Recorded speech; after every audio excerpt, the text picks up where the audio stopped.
아멘. 네, 오늘 말씀은 고린도전서 7장 25절에서 35절입니다. 고린도전서 7장 25절에서 35절 성경 있으신 분들은 다 찾아주시면 감사하겠습니다. 고린도전서 7장 25절에서 35절 다 찾으신 줄로 믿고 다 같이 읽어보도록 하겠습니다. 처녀에 대하여는 내가 주께 받은 계명이 없으되 주의 자비하심을 받아서 충성된 자가 되어 의견을 고하노니 내 생각에는 이것이 좋으니 곧 임박한 환난을 인하여 사람이 그냥 지내는 것이 좋으니라. 내가 아내에게 매였느냐 노이기를 구하지 말며 아내에게서 노였느냐 아내를 구하지 말라. 그러나 장가가도 죄짓는 것이 아니요 처녀가 시집가도 죄짓는 것이 아니로되 이런 이들은 육신의 고난이 있으리니 나는 너희를 아끼노라. 형제들아 내가 이 말을 하노니 때가 단축하여진 고로 이후부터 안에 있는 자들은 없는 자 같이 하며 우는 자들은 울지 않는 자 같이 하며 기쁜 자들은 기쁘지 않은 자 같이 하며 매매하는 자들은 없는 자 같이 하며 세상 물건을 쓰는 자들은 다 쓰지 못하는 자 같이 하라. 이 세상의 형적은 지나감이니라. 너희가 염려 없기를 원하노라. 장가가지 않은 자는 주의 일을 염려하여 어찌하여야 주를 기쁘시게 할꼬 하되 장가간 자는 세상 일을 염려하여 어찌하여야 아내를 기쁘게 할꼬 하여 마음이 나누이며 시집가지 않은 자와 처녀는 주의 일을 염려하여 몸과 영을 다 거룩하게 하려 하되 시집간 자는 세상 일을 염려하여 어찌하여야 남편을 기쁘게 할꼬 하느니라. 내가 이것을 말함은 너희의 유익을 위함이요 너희에게 올무를 놓으려 함이 아니니 오직 너희로 하여금 이치에 합하게 하여 분요함이 없이 주를 섬기게 하려 함이라. 아멘. 자, 지난 줄거리 한번 읽어볼게요. 고린도 문화는 내 만족과 내 욕심에 따라서 결혼하고 또 찢어지기를 쉽게 여기면서 반복하는 그런 문화라고 했습니다. 그래서 바울은 이런 고린도 문화에 물들어 있는 고린도 교인들을 향해서 결혼은 그렇게 하는 거 아니다. 결혼은 너희들의 이 욕심에 따라서 너희들의 이 단순한 감정에 따라서 하는 게 아니다. 결혼은 하나님의 영광을 위해서 남자와 여자를 하나 되게 하시고 그 안에서 자녀를 만들게 하시는 아주 거룩하고 귀한 행위다라고 얘기를 했습니다. 그래서 바울은 이렇게 얘기를 하죠. 세 가지의 부류를 얘기했어요. 이미 이혼한 사람들, 그리고 이미 결혼을 해서 지금 둘이서 한 몸을 이룬 이 결혼한 부부에 관해서, 그리고 또 하나는 가치관, 이 신앙을 한 사람은 예수님을 믿고 한 사람은 믿지 않아서 이 세상의 가치관에 너무나도 많이 충돌하고 있는 그런 부부 생활을 하기 어려워하는 그런 사람들에게 이 바울이 말을 전하는데요. 똑같이 공통적으로 얘기하는 건 그냥 그대로 지내라. 이미 헤어진 사람은 다른 새 사람을 막 나 좋아하는 대로 또 만나서 막 결혼하고 또 이혼하려고 하지 말고 그냥 너희가 있는 그대로 지내라 라고 얘기했고, 결혼한 사람들은 이혼할 생각하지 말고 하나님이 하나 되게 하신 거를 이 사람이 나누려고 하지 마라 라고 하면서 이 결혼을 그대로 유지하라 라고 얘기했어요. 마찬가지로 정말 신앙의 가치관이 너무 많이 충돌해서 정말 이 사람하고는 못 살겠어 라고 생각하는 이 배우자가 예수님을 믿지 않는 경우에도 너희들의 그 믿음이 이 사람을 구원할 수 있지 않겠냐, 이 사람을 위해서 기도하고 헌신하면서 이 사람이 하나님을 알고 또 구원받을 수 있도록 그 구원의 길로 인도해라 라고 그렇게 얘기를 했습니다. 그래서 어떤 행위를 해야 되냐, 그러니까 모든 결혼한 사람들에 대해서 어떤 행동을 해야 되느냐 세 가지로 알아봤는데, 서로에게 책임과 의무를 다하는 것. 사랑한다는 건 단순히 감정적으로 나서는 게 아니라 이 사람과 내가 서로 믿을 수 있고 사랑할 수 있도록 책임과 의무를 다하는 게 첫 번째라고 했어요. 그리고 두 번째는 화평을 위해 힘쓰라고 했어요. 서로 의견이 안 맞아서 충돌하고 싸울 때도 있지만 하나님이 우리를 화평 가운데 부르셨듯이 우리 이 남녀 두 사람도 주님 안에서 하나가 되기 위해서 힘쓰고 서로 노력하고 기도하는 그 두 번째 과정이 필요하댔어요. 그리고 세 번째로는 거룩하게 구원의 길로 서로를 인도하라고 했습니다. 말씀과 기도로 서로를 또 잘 돌보고 격려하고 위로하면서 서로가 하나님을 향해 나아갈 수 있도록 그렇게 하나님과 함께 결혼 생활을 하는 그런 가정이 돼야 된다고 바울이 얘기했어요. 오늘 본문은 이것의 연장선이라고 보면 됩니다. 바울은 이 결혼과 이혼을 아무렇지 않게 여기는 바울은 이 고린도 문화를 따라가지 않고 그냥 지내야 되는 이유에 대해서 오늘은 시대적인 상황과 결부시켜서 오늘은 바울이 말합니다. 그래서 때를 분별해야 세계관이 바뀐다라는 제목으로 한번 말씀을 읽어볼게요. 25절에서 28절까지 한번 다시 읽어볼게요. 처녀에 대하여는 내가 주께 받은 계명이 없으되 주의 자비하심을 받아서 충성된 자가 되어 의견을 고하노니 내 생각에는 이것이 좋으니 곧 임박한 환난을 인하여 사람이 그냥 지내는 것이 좋으니라. 네가 아내에게 매였느냐 노이기를 구하지 말며 아내에게서 노였느냐 아내를 구하지 말라. 그러나 장가가도 죄짓는 것이 아니요 처녀가 시집가도 죄짓는 것이 아니로되 이런 이들은 육신의 고난이 있으리니 나는 너희를 아끼노라. 인터넷에 이런 짤 보신 적 있나요? 넌 무슨 헤어지자는 말을 나 밥 볶을 때 하니 본 적 있어요? 본 적 있어요? 본 적이 없어요? 시대 차이가 안 맞는군요. 네. 너 무슨 헤어지자는 말을 밥 볶을 때 하니 완벽하게 볶아지고 있는 볶음밥의 모양과 헤어지자는 말을 들은 이 상황과 내용이 서로 안 맞는 이것, 그리고 이 사진 찍은 사람이 벙쪄 있는 이 상황이 웃음꽝스러운 그런 짤로 지금 돌아다니고 있는데요. 원래는 개그 콘서트에서 이 신보라라는 개그우먼이 생활의 발견이라는 코너에서 이제 만든 유행어예요. 이제 남자친구랑 고깃집에 가서 이제 뭐 맛있게 먹어라고 했는데 남자친구 갑자기 헤어져라고 해서 신보라가 너는 무슨 헤어지자는 말을 고깃집에서 하니? 약간 이런 유행어가 이렇게 만들어지다가 요 사진을 계기로 여러 가지가 파생이 됐죠. 그래서 뭐 넌 무슨 헤어지자는 말을 결혼 직전에 하니, 뭐 너는 무슨 헤어지자는 말을 치킨 먹다가 하니, 그래서 너는 무슨 헤어지자는 말을 시려 우유 붓는다 하니까 벙쪄 있는 그런 표정들이 좀 있습니다.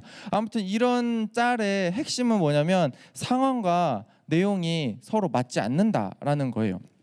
상황과 내용이 맞지 않는다. 오늘 바울이 결혼을 하지 마라라고 강력하게 금지하는 건 아니지만 결혼을 안 했으면 좋겠다라고 이야기하는 것도 이런 맥락인 거예요. 임박한 환난을 앞두고 결혼을 하는 건 좀 아닌 것 같아라고 바울은 얘기를 하는 거예요. 그래서 제목도 너는 무슨 결혼 이야기를 임박한 환난을 앞두고 하니라고 약간 지어봤어요. 바울이 말하는 이 임박한 환난 때문에 바울은 이 결혼에 대해서 너희가 최대한 안 했으면 좋겠어라고 이제 고린도 교인들에게 조언을 합니다. 이 임박한 환난이 무엇이기에 이 바울이 이제 결혼을 좀 격려하지 않냐면, 첫째로는 믿는 자들이 받게 되는 이 핍박을 말합니다. 당시에 믿는 자들은 핍박을 많이 받았어요. 예수님을 믿는다는 이유만으로 사람들이 정말 많이 핍박을 받았거든요. 두 가지로 볼 수 있는데 크게는 유대인한테 핍박을 받았고요. 또 나머지는 로마 정부에 의해서 핍박을 많이 받았어요. 유대인들의 입장에서 봤을 때 이 그리스도인은 이 예수라는 사람을 하나님으로 섬기는 이상한 이교도 집단이라고 유대인들은 생각했어요.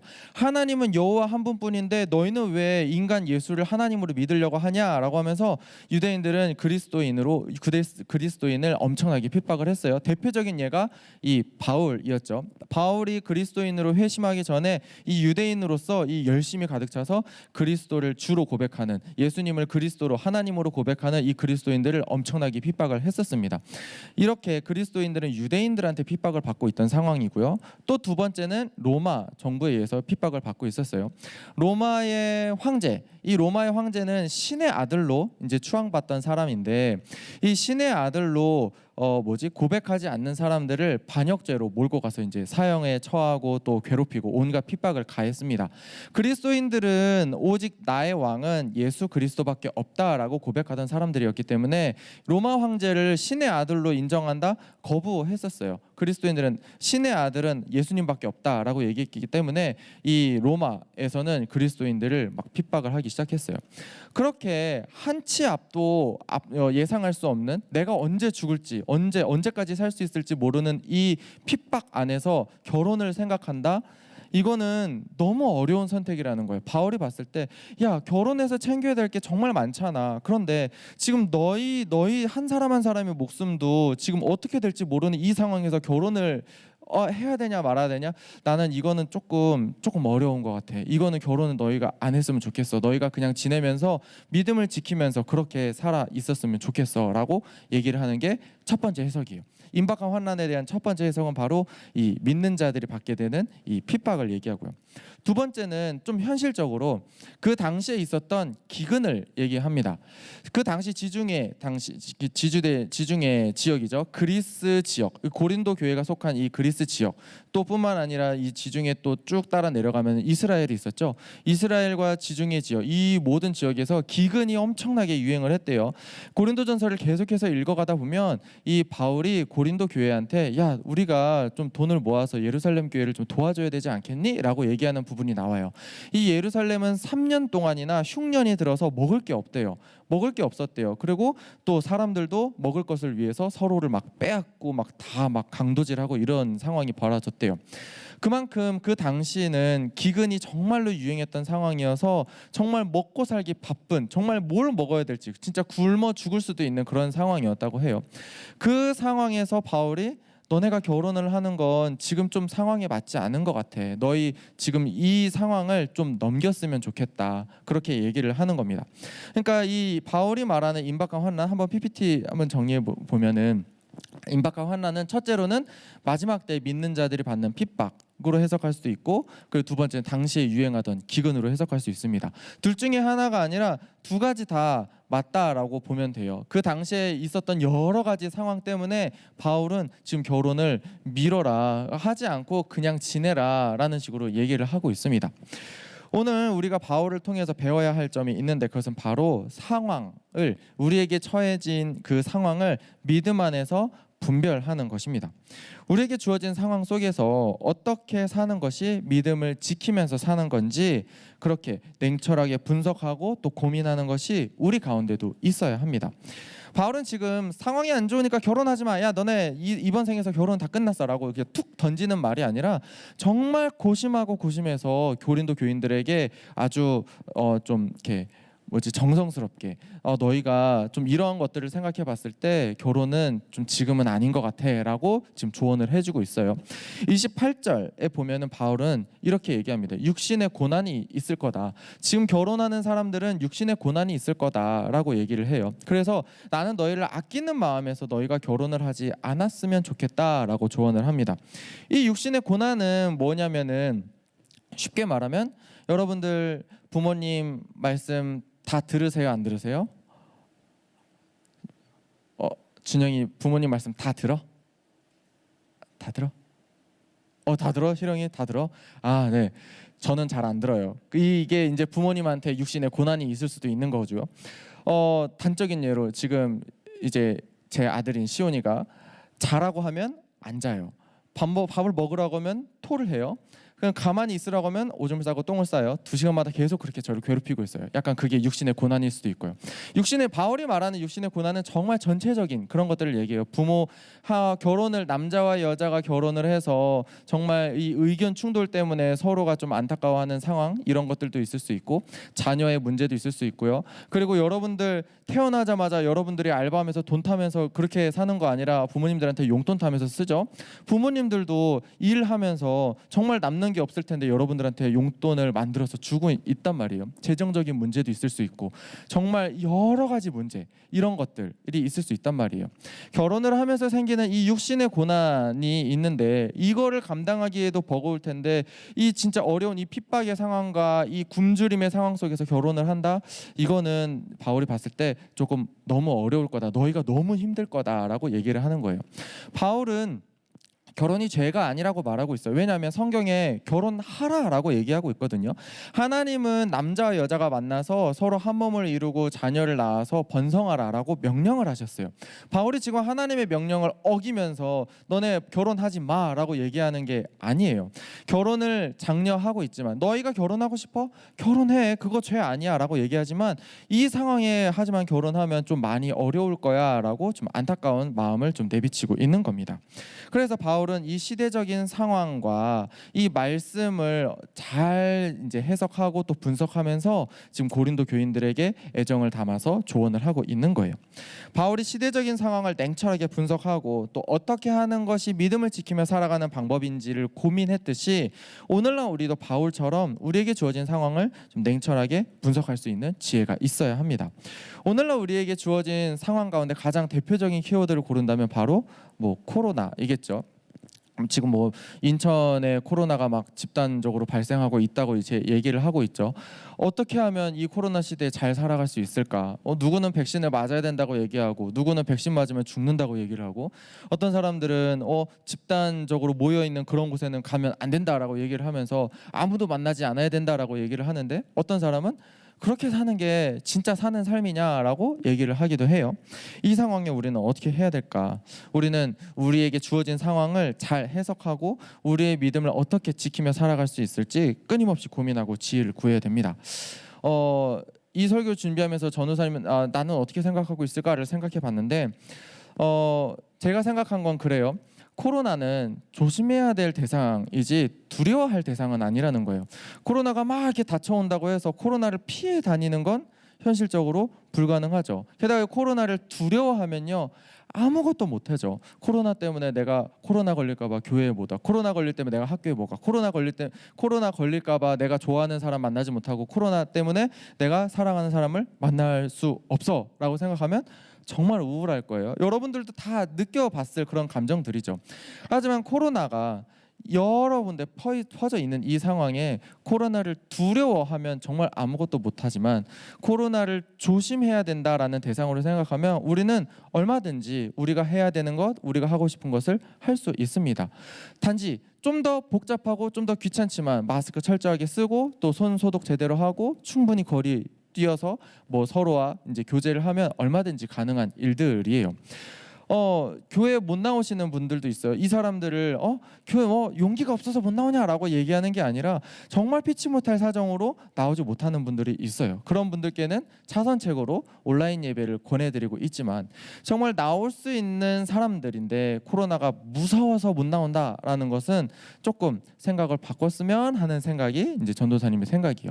나올 수 있다면 지금 현장에 나와서 예배드리는 친구들처럼 얼마든지 마스크 끼고 손 소독하고 거리 띄워서 앉을 수 있어요. 우리가 충분히 그렇게 코로나에 대비해서 코로나를 조심하면서 예배를 드린 지가 벌써 2년이 넘어갔죠. 하지만 곳곳에서 이제 코로나에 감염된 사람들이 있다 이렇게 얘기를 듣지만 적어도 우리 안에서 그렇게 전파가 된 적은 없죠. 이게 정말 우리가 철저하게 지킬 거 지키고 그렇게 해서 우리가 해야 하는 예배를 드렸기 때문에, 그래서 우리는 이 코로나라는 상황 가운데서도 안전하게 예배를 드릴 수 있었다고 생각을 합니다. 그래서 우리는 무엇을 해야 되느냐, 이 상황에서 무엇을 해야 되느냐, 첫째는 두려워하지 않고 조심하면 돼요. 코로나에 대비해서 마스크 끼고 소독하고 거리 띄워서 예배를 드리던 학교를 가든 뭘 하든 그렇게 하면 됩니다. 그리고 또 두 번째로 이 상황이 속히 지나갈 수 있도록 매일매일 기도하면서 살아가는 그런 삶의 자세가 필요합니다. 이렇게 여러분들도 오늘 본문의 바울처럼 내가 살고 있는 지금 이 시대를 냉철하게 분석하고 어떻게 하면 믿음으로 살아갈 수 있을지를 고민하며 그렇게 하나님께 지혜를 구하고 그렇게 서로의 믿음을 격려하며 살아가는 그런 삶을 살아가시길 바랍니다. 그렇게 해서 다음 본문으로 한번 넘어가 볼게요. 29절에서 35절입니다. 형제들아, 내가 이 말을 하노니 때가 단축하여진 고로 이후부터 안에 있는 자들은 없는 자 같이 하며 우는 자들은 울지 않는 자 같이 하며 기쁜 자들은 기쁘지 않은 자 같이 하며 매매하는 자들은 없는 자 같이 하며 세상 물건을 쓰는 자들은 다 쓰지 못하는 자 같이 하라. 이 세상의 형적은 지나감이니라. 너희가 염려 없기를 원하노라. 장가가지 않은 자들은 주의 일을 염려하여 어찌하여야 주를 기쁘시게 할꼬 하되 장가간 자는 세상 일을 염려하여 어찌하여야 아내를 기쁘게 할꼬 하여 마음이 나누이며 시집가지 않은 자와 처녀는 주의 일을 염려하여 몸과 영을 다 거룩해 하려 하되 시집간 자는 세상 일을 염려하여 어찌하여야 남편을 기쁘게 할꼬 하느니라. 내가 이것을 말하면 너희의 유익을 위하며 너에게 올무를 놓으려 함이 아니니 오직 너희로 하여금 이치에 합하게 하여 분유함이 없이 주를 섬기게 하려 함이라. 아멘. 자, 바울은 결혼에 대해서 너희가 지금 이 상황에서 임박한 환난을 앞두고 지금 결혼하는 게 조금 내가 생각하기엔 좀 어려워. 너희가 결혼을 안 했으면 좋겠어라고 조언을 하다 말고 갑자기 삶의 전반적인 내용으로 갑자기 넘어갑니다. 때가 단축하여진 고로 안에 있는 자는 없는 자 같이 하래요. 안에 있는 자 없는 자 같이, 아내를 무시하라는 내용일까요? 뭔지, 우는 자들은 울지 않는 자 같이 하며, 뭐 기쁜 자들은 기쁘지 않은 자 같이 하며, 뭐 감정을 다 버리라는 내용인가? 부자들은, 돈이 있는 자들은 돈이 없는 자 같이 하래요. 이게 무슨 말일까? 또 수수께끼 같은 말을 바울이 하고 있어요. 이 말의 결론의 핵심은 뭐냐면 아무 것에도 세상의 것에 매이지 마라 라고 얘기를 해요. 이 세상의 형적은 지나감이래요. 우리는 여기서 힌트를 좀 얻을 수 있는데, 때가 단축하여진 고로, 그리고 이 세상의 형적은 지나간다 라는 이 키워드를 통해서 지금 하나님의 때가 가까워져 오고 있구나 라는 것을 알 수 있어요. 오늘 홀마팀이 찬양한 것처럼 하나님 나라가 좀 있으면 임하는 상황인 거예요. 하나님 나라가 언제 오는지 모르는 상황이에요. 그러니까 우리는 계속 하나님 나라에 들어갈 준비를 해야 된다라고 바울이 얘기하는 겁니다. 그렇기 때문에 이 세상에 매이면 너희가 하나님 나라에 들어갈 준비를 하지 못하니까 하나님 나라에 들어가기 위해서 너희는 준비를 해야 돼. 그렇게 하려면 아무 것에도 매이면 안 돼라고 얘기를 하는 거예요. 여러분, 사랑하는 사람이 있어도 이 사랑하는 사람 때문에 하나님 나라에 들어가지 못하는 일이 있어서는 안 된다고 바울은 얘기하는 거고요. 이 세상에 즐길 것이 너무 많아서 아직 나 안 즐겼는데, 아직 나 즐길 거 다 못 즐겼는데 라고 하면서 하나님 나라에 들어갈 준비를 못하는 상황이 일어나면 안 된다는 얘기예요. 또 어떤 얘기냐면, 또 이 세상에서 겪은 슬픔이 너무 많아서 난 진짜 아무것도 할 수 없어, 난 그냥 이렇게 살다가 그냥 죽을 거야 라고 우울에 빠져서 하나님 나라를 바라보지 못하고 그렇게 준비하지 못하는 상황이 너희들한테 벌어져서는 안 된다라고 바울은 지금 얘기하는 겁니다. 우리가 하나님께 매이는 삶, 이 바울은 이걸 계속해서 강조하고 있어요. 2주 전부터 결혼 얘기를 시작할 때부터 계속해서 이 결혼 얘기를 하면서 한편에 바울은 하나님께만 매여라, 세상에 어느 것에도 매이지 마라 라는 내용을 계속해서 전달하고 있어요. 하나님께 매이는 삶, 하나님께 집중하는 삶, 다가올 하나님 나라에 들어가기 위한 준비를 하는 삶이 우리가 이 세상을 살아가는 데 있어서 가장 중요하게 생각해야 될 여러분들의 삶인 줄 믿습니다. 아무 것에도 매이지 말아야 돼요. 그것이 기쁨이 됐든 슬픔이 됐든 돈이 됐든 뭐가 됐든 간에 이 세상에 무엇에도 매이지 않아야 하나님 나라에 들어갈 준비를 할 수 있게 돼요. 세상에 매이면 다가올 하나님 나라를 준비할 수 없게 되죠. 아까 얘기한 것처럼 나 아직 다 누리지 못했단 말이에요. 나 아직 하나님 나라에 들어가기 싫어요. 하나님 좀만 더 있다 오면 안 돼요? 라고 얘기할 수도 있고요. 너무 슬픔에 빠져서 나 진짜 그냥 하나님 나라 오기 전에 확 해버릴 거야 라는 그런 생각도 할 수도 있고요. 그렇게 살아가면 안 된다는 거예요. 하나님 나라를 들어가기 위해서 준비를 해야 되는 게 우리가 해야 될 삶의 자세라고 하는 겁니다. 바울은 어떻게 얘기하나요? 이 세상의 것 다 지나가. 너희가 지금 누리고 있는 즐거움, 그거보다 더 즐거운 게 하나님 나라에 있어. 너희가 지금 당하는 슬픔, 그거 이제 하나님 나라에 없어. 너희가 누릴 건 기쁨밖에 없다. 하나님 나라를 들어갈 준비를 해라. 언제 올지 모르지 않냐? 무엇에도 매이면 안 돼. 하나님 나라 분명히 가까이 왔으니까 너희는 하나님 나라 들어갈 준비를 해야 돼 라고 얘기를 하고 있습니다. 이 말 잘 이상하게 들으면은 정말 너희가 누려야 될 것, 이 세상에서 누릴 수 있는 기쁨 누리지 마. 너희가 벌 수 있는 돈 벌지 마. 그냥 기뻐하지도 말고 슬퍼하지도 말고 아무 감정 없이 그냥 산속에 틀어박혀서 말씀 읽고 기도하면서 수도사처럼 그렇게 살아라고 해석할 수도 있지만 그렇게 말하는 게 아니에요. 바울은 뭐라고 얘기하냐면 너희가 누릴 수 있는 거 충분히 누려도 돼. 기쁨 누려도 돼. 결혼 죄 아니야. 결혼해도 돼. 하지만 이것에 매이지는 말라고, 이것에 목숨 걸지는 말라고. 그렇게 해서 하나님 나라를 들어갈 준비를 하지 않으면 안 된다라고 바울은 얘기하는 거예요. 여러분들의 삶에서 여러분들이 할 수 있는 거, 공부, 취업, 연애 이런 것들 할 수 있다면 하시기 바래요. 그런데 바울은 뭘 중요하게 여기냐면 우선순위가 바뀌는 걸 조심하라는 거예요.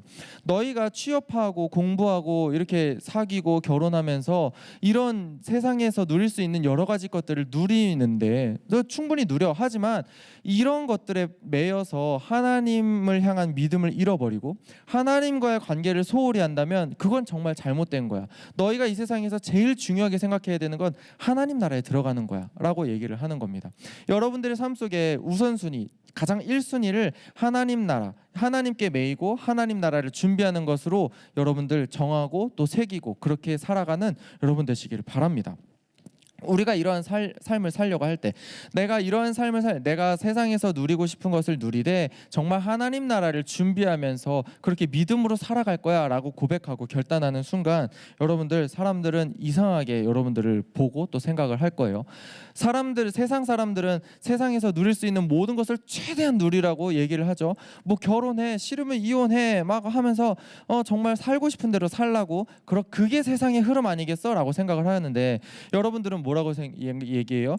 내가 결혼한 사람과 의견이 맞지 않더라도 나는 정말 이 사람을 사랑하면서 기도하면서 그렇게 하나님의 영광을 나타내면서 살아갈 거야. 내가 살아가면서 정말 중요하게 생각해야 되는 건 이 세상의 즐거움보다도 하나님 나라에 들어가는 거야 라고 고백하면 사람들은 혼자 특이하게 살아가네, 혼자 튀면서 살아가네, 네가 뭐가 잘났다고 너 뭐 잘난 게 있어서 그렇게 살아가냐, 너 왜 너 혼자 튀면서 살아가려고 해? 라고 얘기를 할 거예요. 분명히 아유 또 예수쟁이 아니랄까 봐 라는 얘기 전도사님도 진짜 많이 들었거든요. 막 군대에서 막 뭐 너 교회 가지? 라고 이제 상사가 얘기하면은 네 교회 가야 됩니다. 그러면 그래? 난 절이나 갈까? 라면서 막 되게 비꼬고 막 좀 이렇게 비꼬고 또 무시하고 이런 일들이 되게 많아요. 뭐 저딴 애가 다 있어라고 이제 생각하는 게 많거든요.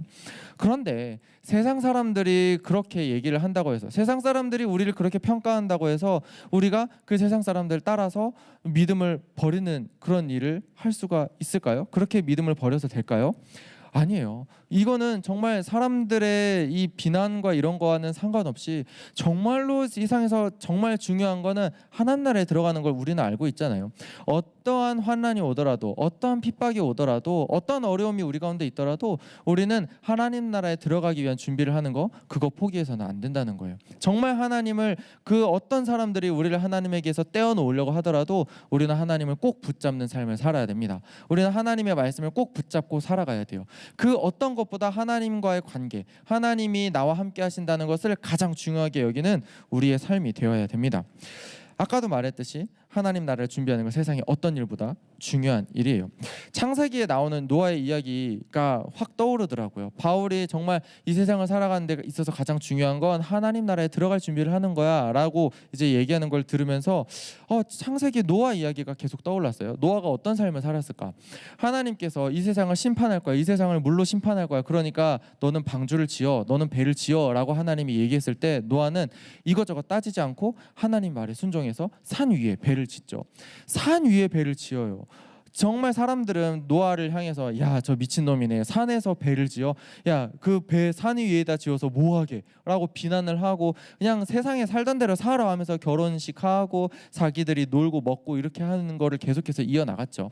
노아는 정말 그런 욕을 먹으면서도 하나님이 얘기하신 거, 하나님이 언제 이제 홍수로 심판할 거야, 세상을 홍수로 심판할 거야 라는 그 하나님의 말씀을 붙잡고 그렇게 산에서 이제 배를 계속해서 지어갔죠. 그러니까 어떻게 됐어요? 정말 하나님께서 홍수로 심판하실 때가 되자 노아는 그 하나님이 만들라고 하신 그 방주 안으로 들어가서 살게 되고, 세상 사람들은 어떻게 해요? 그 날을, 그 때를, 심판의 때를 준비하지 못해서 이제 물에 휩쓸려서 다 죽어버리고 말죠. 그런 것처럼 정말 이 세상의 사람들이 뭐라고 하든, 세상의 흐름이 뭐라고 우리에게 얘기를 하든, 우리에게 뭐라고 강요를 하든 그것이 중요한 게 아니라 정말 하나님이 우리에게 말씀하신 것, 하나님 나라가 정말 가까이 왔다, 언젠가 하나님 분명히 올 거다라는 이야기 마음에 새기면서 정말 하나님 나라 들어가기를 준비하는 그런 우리의 삶이 되기를 바랍니다. 세상의 어떠한 것에도 목숨 걸지 마시고요. 우리가 목숨 걸어야 될 게 있다면 바로 하나님께, 또 하나님의 말씀에, 하나님 나라에 들어가는 거에 목숨을 거는 여러분 되시길 바랍니다. 이제 말씀을 정리할게요. 우리가 잘 아는 찬송가 가사에 보면요, 이런 가사 들어봤어요? 그대 몸은 거룩한 곳 성전에 들어갈 준비가 되는가? 찬송가 들어본 적 있어요? 들어본 적 있어요? 네. 영어로 보니까 그렇게 써 있더라고요. 그대 몸은 거룩한 곳 성전이라고 되어 있는데 이게 하늘나라에 있는 맨션이래요. 여러분들이 들어갈 집이래요. 그러니까 천국을 얘기하는 거죠. 그대 몸은, 여러분들의 몸은, 여러분들의 영혼은 이 하나님 나라에 들어갈 준비가 되어 있습니까? 하나님 나라에 들어갈 준비를 하는 사람들은요, 분명 어떤 과정을 거치는데 오늘 설교 제목처럼 때를 분별하는 그런 준비를 거친 사람들이에요. 이 시대가 지금 어떤 시대인지 아는 사람들은 하나님 나라에 들어갈 준비를 할 수밖에 없습니다. 이 시대가 어떤 때인가요? 이제 마지막 때예요. 하나님이 언제 오실지 모르는 정말 이 위기의 순간이라는 거죠. 그래서 코로나가 오는 걸 수도 있겠고, 그래서 우리가 믿음을 가졌다고 핍박을 받는 걸 수도 있어요. 하지만 정말 중요한 건 그 핍박과 그 두려움 때문에 우리가 믿음을 저버리고 세상에서 그냥 사는 것이 아니라 정말 하나님 나라가 올 거를 기억하면서 정말 내가 하나님 나라에 들어가기 위해 준비하는 그런 자세가 필요하다는 거예요. 여러분들은 그렇게 사시길 바랍니다. 우리에게 중요한 건 결혼도, 돈도, 명예도, 이 세상의 기쁨과 슬픔도 아닌 하나님 나라에 들어가는 거라는 걸 기억하시길 바래요. 그렇게 해서 내게 주어진 상황을, 지금 주어진 상황을 냉철하게 판단하고, 그렇게 해서 믿음으로 어떻게 하면 살아갈 수 있을까를 고민하며 또 실행에 나아가는 여러분이 되었으면 좋겠습니다. PPT 보여주세요. 네, 기도 제목 보고 이제 말씀을 생각하면서 기도하기를 원합니다. 지금 마지막 때예요. 하나님 나라에 들어갈 준비를 하는 여러분 되시길 바랍니다. 기도 제목 3가지예요. 하나님 나라에 들어가는 것보다 내가 중요하게 여겼던 건 없는지 돌아보고 시선을 오직 하나님께만 집중하게 해달라고 기도합시다. 그리고 코로나라는 어려운 상황에 매이지 않고 오직 믿음으로 담대하게 살아가게 해달라고 그렇게 성령님의 인도하심을 구합시다. 3번째로는 세상의 흐름에 휩쓸리는 삶이 아니라 말씀과 믿음으로 살아가는 삶이 되게 해달라고 이 시간 말씀을 생각하면서 기도했으면 좋겠습니다. 주여 세 번 외치고 통성으로